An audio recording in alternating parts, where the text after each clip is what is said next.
Wala namang mawawala kung susundin mo ang mga ito. Yan ang madalas sabihin ng mga nakatatanda patungkol sa mga pamahiin. May pamahiin sa kasal, pagbubuntis, patay, kaarawan, at marami pang iba. Ngunit bakit nga ba karamihan sa ating mga Pinoy ay naniniwala sa mga ito? Ikaw, naniniwala ka ba sa mga pamahiin?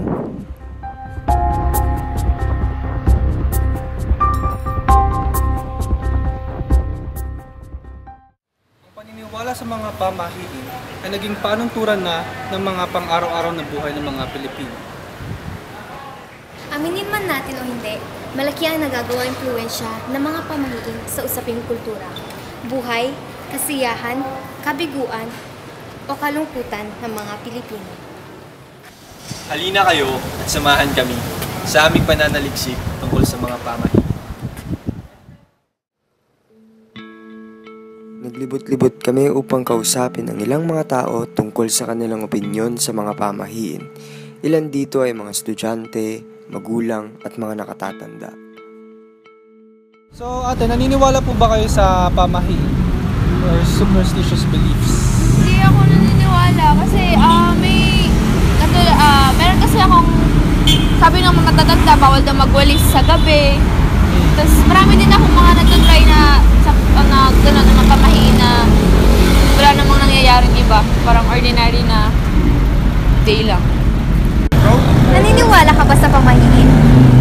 Yung iba po. Bakit ka naniniwala? Kasi yung iba po kasi, yung iba po totoo, yung iba po hindi.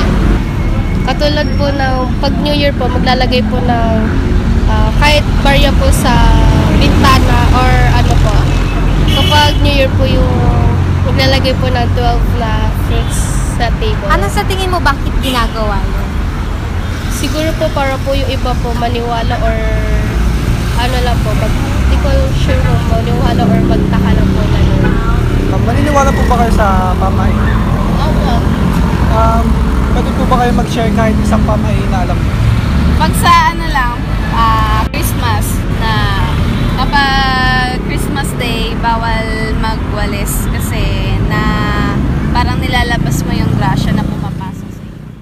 Kinausap rin namin ang ilang mga matatanda upang kunin ang kanilang mga opinyon. Naniniwala po ba kayo sa pamahiin? Oo, naniniwala ako sa pamahiin. Kasi nangyari yan sa buhay namin. Kasi nung namatay yung nanay ko, habang na nakaburol, nag-aulis yung tatay ko. Kaya sumunod siya. Kaya naniniwala talaga ako sa pamahiin na bawal talaga magwalis. Kapag may patay. Naniniwala po ba sa pamahiin? Naniniwala rin po. Ano pong mga pamahiin na natatandaan niyo po? Halimbawa po, pagsusuot ng color black na t-shirt. Ano pong ibig sabihin ng pagsusuot ng color black? Kasi daw parang malapit ka ba sa mga aksidente, gano'n. Parang sadness, gano'n. Sadness. Naniniwala po ba kayo sa pamahiin? Natural, siyempre. Pwede po ba kayong mag-share ng pamahiin na alam niyo at bakit? Tungkol sa Kahit po saan na alam niyo po, na pinaniniwalaan niyo po.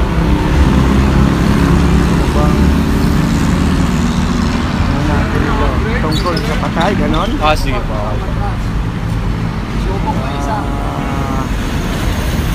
Sa patay kasi, ang bawal dyan, ang sabi ng matatanda, pag nakasuot ka ng pula, pangit. Ano daw po ang parang sinisimbolo nun na kapag nagsuot ka ng pula? Ang sabi ng mga matatanda, pag pula daw, parang ang ano daw yan, yung sabi ng matatanda, yung mga simbolo daw ng mga demonyo, ganon. Masa sa mga spirito.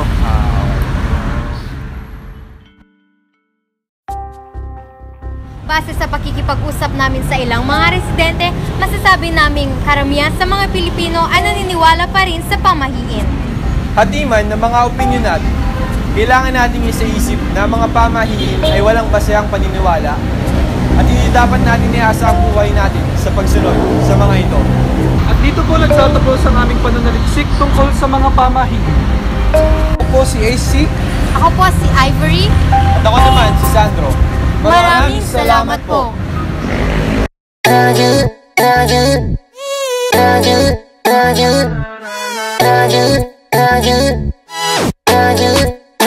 Let's give it a shot.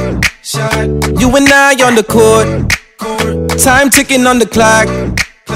Baby, I'ma try to score. Cause you the hottest on the block. Nothing dim in your light. But all the options that you got wouldn't ever treat you right. No.